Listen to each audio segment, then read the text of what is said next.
સાબરકાંઠા જિલ્લાના ઐતિહાસિક નગર ઈડરમાં અષાઢી બીજના પાવન પર્વે ભગવાન જગન્નાથજીની 28મી ભવ્ય રથયાત્રા યોજાવા જઈ રહી છે। નગરના નાથ જ્યારે પ્રજાના ખબર અંતર પૂછવા નગરચર્યાએ નીકળશે ત્યારે સમગ્ર ઈડર શહેર જય રણછોડ માખણચોરના નારા સાથે ગુંજી ઉઠશે। આ રથયાત્રાને લઈ ઈડર પોલીસ અને વહીવટી તંત્ર દ્વારા સુરક્ષાની લોખંડી વ્યવસ્થા ગોઠવવામાં આવી છે। ઈડરના મોટા રામધોરા મંદિરથી આ વર્ષે ભગવાન જગન્નાથ ભાઈ બલભદ્ર અને બહેન સુભદ્રાજી સાથે રથમાં સવાર થઈ ભક્તોને આશીર્વાદ આપવા નીકળશે। અંદાજે 5 કિલોમીટર લાંબા રૂટ પર યોજાનારી આ રથયાત્રામાં આશરે 25 જેટલા આકર્ષક ટેબલો અને 500 મીટર લાંબુ ભક્તોનું સર્કસ આકર્ષણનું કેન્દ્ર બનશે। કોઈ પણ અનિચ્છનીય ઘટના ન ઘટે અને રથયાત્રા શાંતિપૂર્ણ માહોલમાં સંપન્ન થાય તે માટે સાબરકાંઠા જિલ્લા પોલીસ વડાએ પોતે મોટા રામધોરા મંદિરથી લઈ સમગ્ર રૂટનું બારીકાઈથી નિરીક્ષણ કર્યું છે।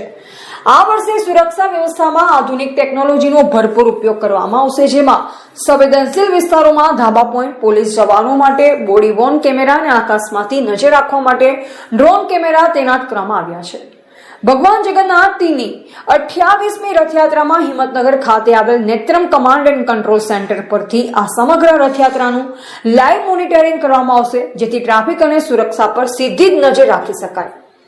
રથયાત્રામાં કોમી એકતા અને ભાઈચારો જળવાઈ રહે તે હેતુથી પોલીસ પ્રશાસન દ્વારા શાંતિ સમિતિની બેઠક યોજવામાં આવી, જેમાં ઈડર શહેરના વિવિધ સમાજના અગ્રણીઓ અને પ્રબુદ્ધ નાગરિકો મોટી સંખ્યામાં ઉપસ્થિત રહ્યા અને રથયાત્રાને સફળ બનાવવા માટે વહીવટી તંત્રને પૂર્ણ સહકાર આપવાની ખાતરી આપી।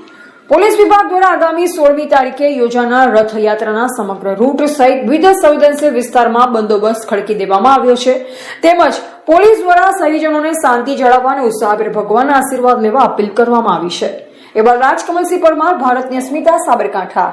28મી રથયાત્રા છે, કયા પ્રકારની તૈયારીઓને બંદોબસ્ત? આપણા સાબરકાંઠા જિલ્લામાં ભગવાન જગન્નાથજીની અષાઢી બીજ નિમિત્તે ટોટલ 4 રથયાત્રા નીકળવાની છે, જેમાં સૌથી મોટી જે છે એ ઈડર ખાતે નીકળવાની છે। ઈડરની અંદર 28મી રથયાત્રા છે અને આ રથયાત્રાની અંદર આશરે 25 જેટલા અલગ અલગ જે ટેબલો ને એ બધું જે છે એ હોય છે અને 500 મીટર જેટલી લાંબી આ રથયાત્રા છે। આ રથયાત્રા 5 કિલોમીટર લાંબા રૂટ ઉપર થઈને આખા ઈડર શહેરની અંદર ભગવાન જગન્નાથજીના આશીર્વાદ વિખેરતી નીકળે છે। ત્યારે તેની સુરક્ષા માટે થઈને પોલીસ વિભાગ દ્વારા એક ડીવાયએસપી અને પીઆઈ પીએસઆઈ થઈને ટોટલ 300 પોલીસ અને 350થી વધુ હોમગાર્ડ જીઆરડીનો આખો બંદોબસ્ત ગોઠવેલો છે। 45થી વધારે બોડી વોર્ન કેમેરા છે, તે ઉપરાંત ખાનગી વિડીયોગ્રાફર 10 જેવા રાખ્યા છે અને એક આ વર્ષે ડીવાયએસપી હેડક્વાર્ટર દ્વારા જે છે એ Netram command and control centre જે હિંમતનગર ખાતે આવેલો છે ત્યાં આ યાત્રાનું લાઈવ મોનિટરિંગ કરવામાં આવશે અને કંઈ પણ કોઈ જગ્યાએ ક્યાંય ટ્રાફિક પોઈન્ટ કે ચોકઅપ પોઈન્ટ થતો હોય તો એનું આપણને લાઈવ ફીડબેક આપી અને એ પ્રમાણે રથયાત્રાનું મૂવિંગ પાર્ટ આપણે કંટ્રોલ કરીશું।